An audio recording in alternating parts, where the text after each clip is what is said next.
Joining us from Amman is economist and specialist in oil and energy affairs, Mr. Amer Shobaki, to discuss the U.S.-Ukraine minerals deal, particularly its strategic implications, Ukraine's negotiating position, and the geopolitical impact. Sir, thank you so much for joining us on the Economic Bulletin. And let me start by asking you, what are the strategic advantages for the U.S.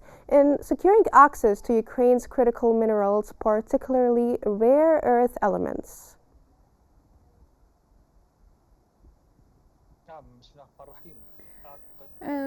I think that the benefits will be gained by the United States that will extend to economic, strategic, political gains and even related to the U.S. national security. As Ukraine is full of very precious minerals and wealth estimated at $15 trillion.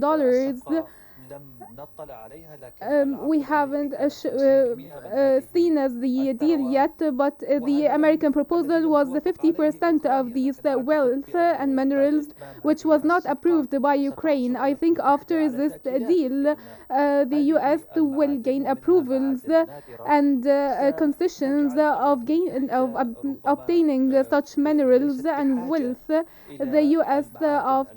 might not need the Chinese minerals after finalizing this deal, especially that the current U.S. President Trump is trying to impose sanctions or punish China by imposing high tariffs on their goods and stopping importing some rare minerals from China. I think this deal is the survival process for the United States by obtaining such rare and vital minerals.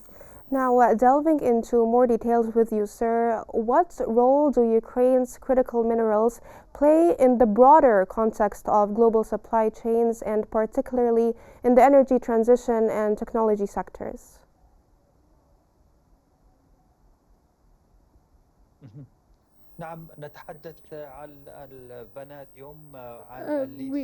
Today we have lithium, graphite, uranium, these very vital, important minerals. We are talking about the lithium is highly important for electric vehicles, batteries, and also for renewable energy storages.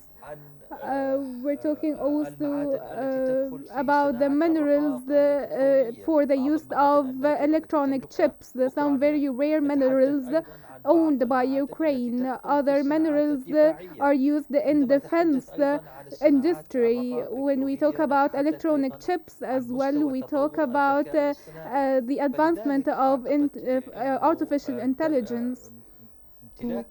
I think Russia taking control of such minerals or the US taking control of such minerals will guarantee advantage in the conflict between them and China. Also, the Russian control over 20% of the Ukrainian territories and a part of the mineral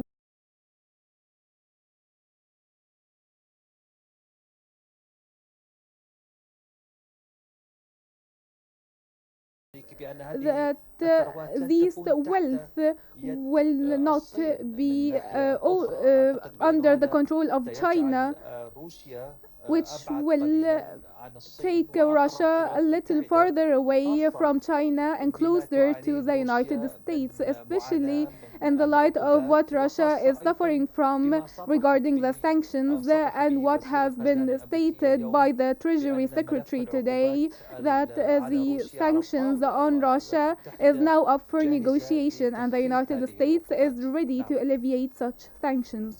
Now, sir, I have to ask you, in your opinion, which party, Ukraine or the United States, stands to benefit more from such an agreement and why?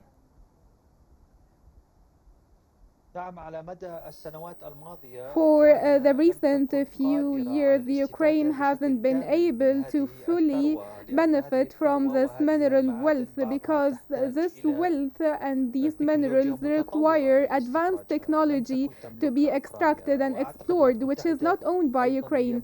I think the United States also is one of the very few countries around the world that can actually benefit from the Ukrainian wealth completely. So I think that the benefit will be common between and mutual between the two parties, especially that the US is requiring the Ukrainian of like an alternative for their or they're asking them for something in exchange of the military support the US has provided Ukraine for years. I think this will be a gain and a success and advantage for the US President Trump. Now, looking ahead, could this deal set a precedent for future U.S. foreign aid agreements being tied to resource concessions, and how might this impact global geopolitics? Yes, this will set a precedent, and that one country takes the resources from another in exchange for aid. Some might describe this agreement as a modern occupation or middle colonization. And might describe this as the Ukrainian state is giving in to the US. It is actually a precedent in the agreement side. Now, back to the 50-50 proposal that Washington proposed. Why did President Zelensky reject it, and what terms would be more favorable or acceptable to Kyiv?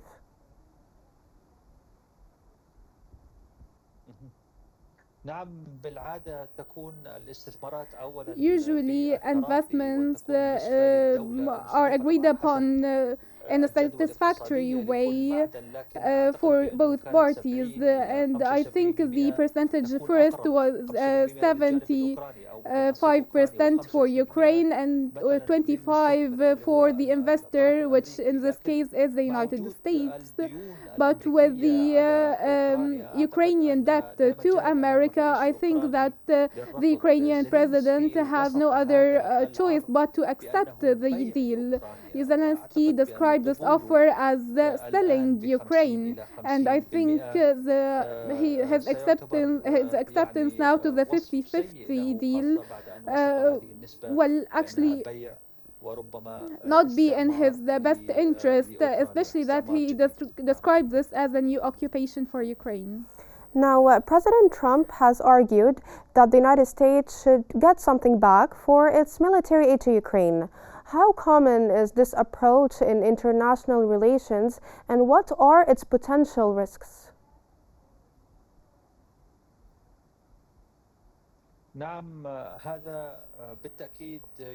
Yes, of course, this establishes a new principles. Each country will think very carefully before taking or accepting aid from another countries. Each country that receives aid should set some terms to accept the aid. It was a trap that Ukraine went through, and I think many countries in the future will think like 1,000 times before being trapped like this. I think now we see that nothing is free. There is everything is in exchange for something here. Mm-hmm. Thank you so much, Mr. Amer Shobaki, for your insights and for all the information you provided us with, and for joining us here on the Economic Bulletin. Thank you so much for being with us.